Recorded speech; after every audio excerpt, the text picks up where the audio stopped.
Bismillahirrahmanirrahim. Assalamualaikum warahmatullahi wabarakatuh.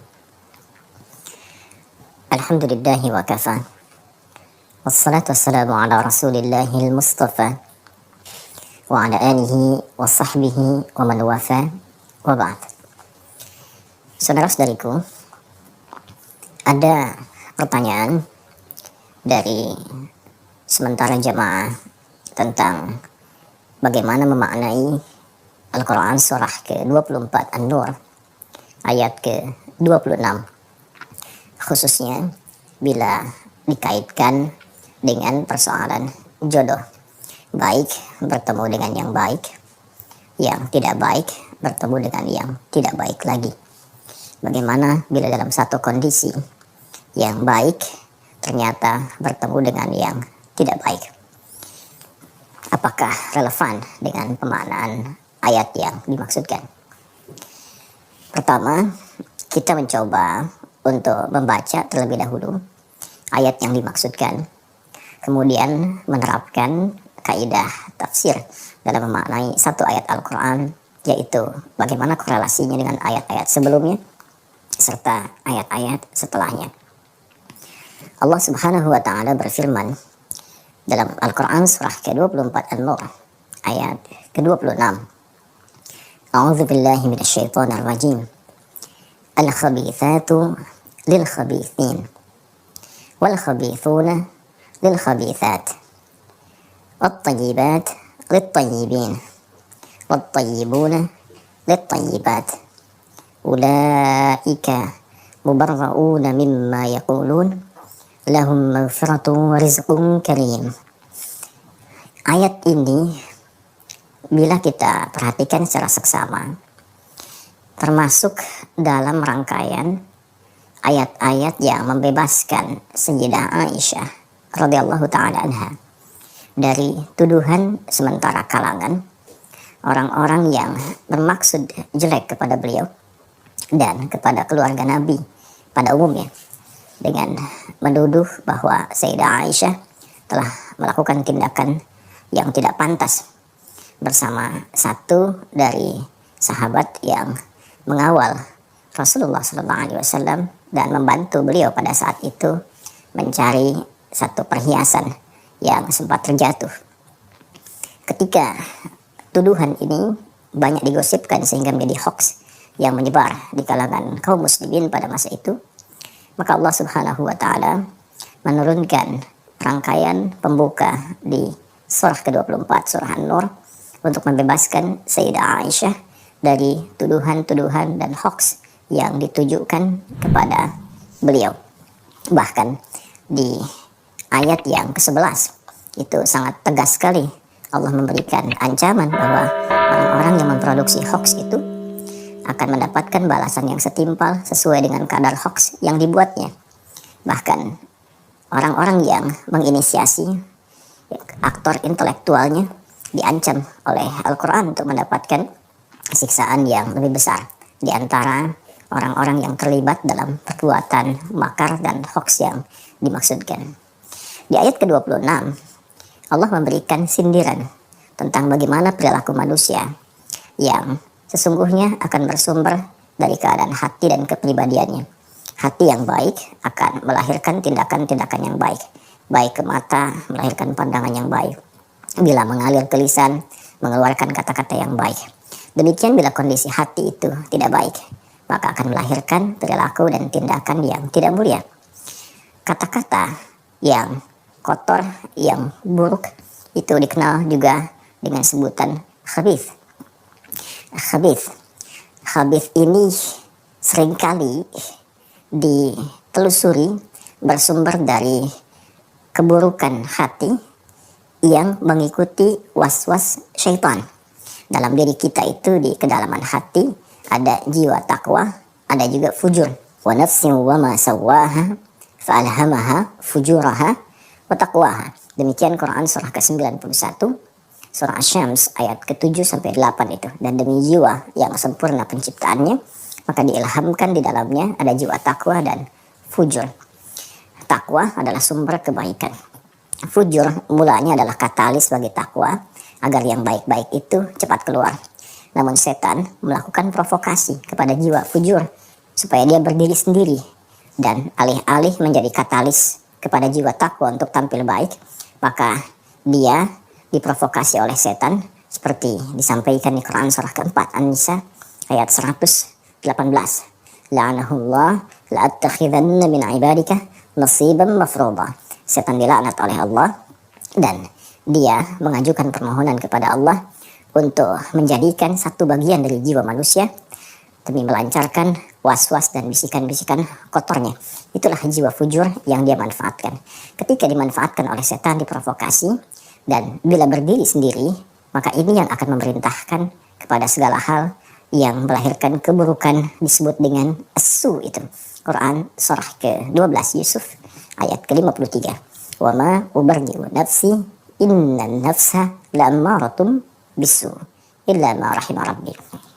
Di antara hal buruk yang setan bisikan adalah hal-hal yang melahirkan pertentangan, hal-hal yang melahirkan perselisihan, hal-hal yang menjadikan indah itu kemudian tertutupi, hal-hal yang menjadikan baik itu sirna.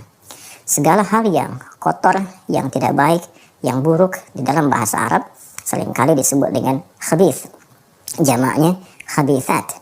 Karena itu tempat berkumpulnya setan di toilet misalnya itu disebut dengan khubuth dan khaba'ith. Kita masuk toilet, kita berlindung kepada Allah dari bisikan-bisikan setan yang kotor di tempat yang kotor. Allahumma inni a'udzubika minal khubuthi wal khaba'ith. Maka Allah memberikan satu gambaran metafor. Al-khabithatu lil khabithin. Kata-kata yang kotor, kalimat-kalimat yang tak pantas, itu hanya akan keluar dari lisan orang-orang yang kotor juga, yang tidak baik juga, yang bersumber dari bisikan-bisikan setan, yang menyatu di tempat-tempat yang kotor. Wal khabithuna lil khabithat. Dan demikian karakteristik orang-orang yang kotor memang senantiasa melahirkan kata-kata yang tidak pantas juga, kata-kata yang kotor juga.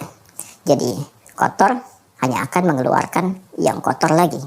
Kalimat-kalimat yang tidak pantas hanya akan keluar dari orang-orang yang memang kotor keadaan hatinya.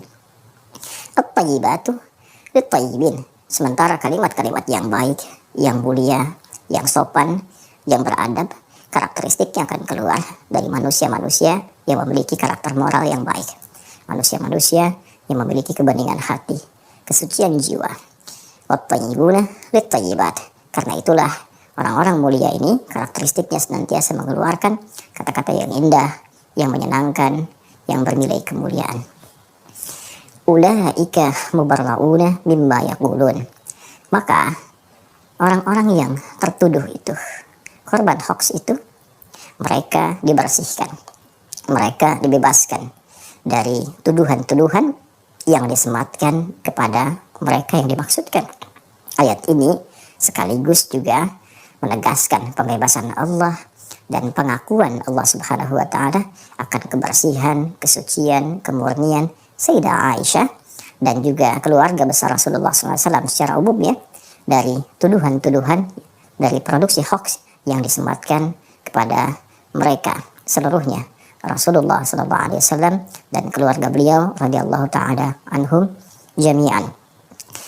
Dan menariknya, kesabaran, kemuliaan dalam respon tuduhan-tuduhan ini, dalam respon hoax yang ditujukan kepada beliau, dijanjikan oleh Allah Subhanahu wa Ta'ala ampunan-ampunan terbaik dan juga rizki yang mulia berupa surga terindah saat kembali kepada Allah Subhanahu wa Ta'ala. Lahum maghfiratu wa rizqun karim. Bagi mereka orang-orang yang sabar saat dituduh, yang tetap mencari bukti yang baik, sehingga dengan itu bisa menjawab tuduhan secara elegan, bisa menjawab hoax dengan cara yang baik, yang benar, dan bersabar dalam menjalani itu semua, maka mereka berpeluang terbebas dari berbagai keburukan-keburukan, dari berbagai peluang-peluang dosa, mendapat ampunan dari kesalahan, dan dijanjikan oleh Allah surga yang menanti berdasar amal soleh yang telah dikerjakan secara proporsional. Agaknya ayat ini tidak langsung terkorelasi dengan pemahaman jodoh bertemu jodoh, baik bertemu baik atau jelek bertemu jelek, tapi lebih menekankan tentang pembebasan Sayyidah Aisyah dan keluarga dari tuduhan-tuduhan hoax yang disematkan kepada beliau dan keluarga besar. Untuk itu, memang ada sebagian yang memaknai dari kalangan ahli tafsir yang menarik ayat ini ke dalam keumuman makna tentang keberpasangan dalam rumah tangga. Baik bertemu dengan baik, jodoh yang jelek pun, perilaku yang tidak baik akan berjumpa dengan yang tidak baik lagi. Sekilas, memang terlihat ada kebenaran dari segi penafsiran yang dimaksudkan. Orang-orang yang berkumpul di tempat-tempat yang baik cenderung mencari jodoh yang baik pula. Orang-orang yang berkumpul di tempat yang kurang baik boleh jadi juga cenderung memilih pasangan yang sekufu, sekeadaan, setempat dia bergaul. Karena itu dalam Islam, latar belakang keadaan bergaul juga menjadi penentu bagaimana seseorang bisa memadu kasih dalam kehidupan berumah tangga. Namun ini menjadi problem ketika ada orang-orang yang menduga pasangannya baik, ternyata setelah menikah tidak seperti yang digambarkan, tidak seideal yang diharapkan. Dirinya sudah baik, namun pasangan belum terlihat baik seutuhnya. Bila kemudian dikaitkan dengan ayat yang dimaksudkan, di sini kemudian problem penafsiran itu menjadi penting untuk diurai, menjadi penting untuk diberikan solusinya.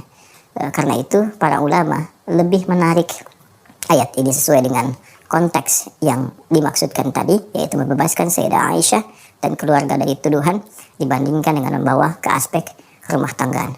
Ada ayat-ayat yang lain yang menjawab persoalan-persoalan dimaksud. Ayat-ayat bahkan memberikan contoh dan inspirasi kepada kita. Boleh jadi orang-orang yang mengharapkan pasangan ideal setelah menikah mendapati pasangannya jauh dari harapan. Maka cara memaknainya berdasarkan ayat-ayat lain di luar ayat 26 surah An-Nur ini, seperti ayat yang menunjukkan kesabaran Sayyidah Asiyah saat berumah tangga dengan Fir'aun, ataupun bahkan di level Nabi Nuh alaihissalam, Nabi Lut alaihissalam, bagaimana menghadapi kondisi istri-istri mereka yang bahkan jauh dari harapan. Maka Islam mengajarkan bersabar, berprasangka baik kepada Allah Subhanahu wa Ta'ala. Boleh jadi yang kurang baik itu dititipkan kepada Anda supaya Anda bisa membimbingnya menjadi lebih baik, mendakwahinya. Dan boleh jadi disitulah ruang kesabaran yang mendekatkan diri keluarga kepada Allah Subhanahu wa Ta'ala.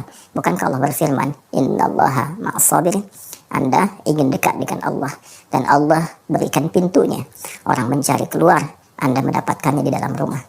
Bukankah sabar mengantarkan kepada surga lebih cepat dari amalan-amalan yang lainnya, sehingga malaikat mengucapkan selamat kepada penduduk surga dengan kalimat sabar, salamun alaikum bima sabartum. Selamat atas kesabaran yang telah Anda pupuk selama berkehidupan. Karena itu penting untuk dicatat bahwa tidak selamanya kita harus menerapkan fikih-fikih secara praktikal, namun juga ada ragam fikih yang bisa kita bawa dalam menerapkan hukum-hukum berkehidupan. Fikih dakwah kadang-kadang bisa diterapkan lebih awal dibandingkan dengan fikih-fikih terkait dengan hukum. Bila ada tetangga yang muslim namun belum mampu sholat berjamaah, belum mampu ke masjid, dan dia hidup bersama Anda, boleh jadi dia dititipkan jadi tetangga Anda agar Anda mampu mendoakannya, membimbingnya. Dan dengan itu ketika Anda ditanya di hari kiamat, apa yang telah engkau lakukan ketika aku titipkan? Kata Allah, boleh jadi demikian.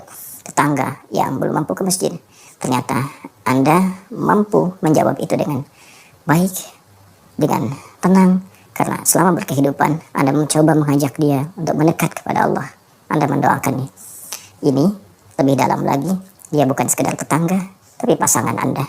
Mudah bagi Allah menitipkan kepada pria lain ataupun perempuan yang lain, tapi dititipkan kepada Anda karena boleh jadi ada kebaikan-kebaikan pada diri Anda yang hanya itu yang dipandang oleh Allah mampu merubah pasangan menjadi lebih baik. Kita tidak tahu di titik mana Allah menghendaki, namun tugas kita hanya berikhtiar, tidak menentukan hasil. Semoga Allah Subhanahu wa Ta'ala merahmati kita, menyayangi kita, menjaga keutuhan dalam rumah tangga, dan membebaskan dari berbagai tuduhan-tuduhan, perilaku-perilaku buruk yang berpotensi mendatangkan murka dan azab Allah Subhanahu wa Ta'ala. Ingat, bila dalam Al-Quran tidak disebutkan kapan kejadian dari satu peristiwa, siapa orang-orangnya, maka peristiwa itu berpotensi akan terjadi kembali di masa-masa yang akan datang dengan tokoh yang berbeda, ruang yang tidak sama, waktu yang tidak serupa, tapi substansi yang sama. Jika hoax pernah terjadi di masa Rasulullah SAW, maka hoax pun berpotensi terjadi di masa kini. Hoax pun berpotensi terjadi di masa-masa yang berbeda. Maka menghindarlah dari itu, supaya tidak termasuk pada golongan yang diancam oleh ayat-ayat Al-Quran. Apalagi bila hoax yang dimaksudkan ditujukan pada keluarga besar Rasulullah SAW. Waliyadu billah, hindarkan sejauh-jauhnya, jauhkan sejauh mata tak mampu memandang lagi. Subhanakallahumma wa bihamdika, asyhadu an la ilaha illa anta, nastaghfiruka wa natubu ilaik, wa akhiru da'wana alhamdulillahi rabbil alamin. Assalamualaikum warahmatullahi wabarakatuh.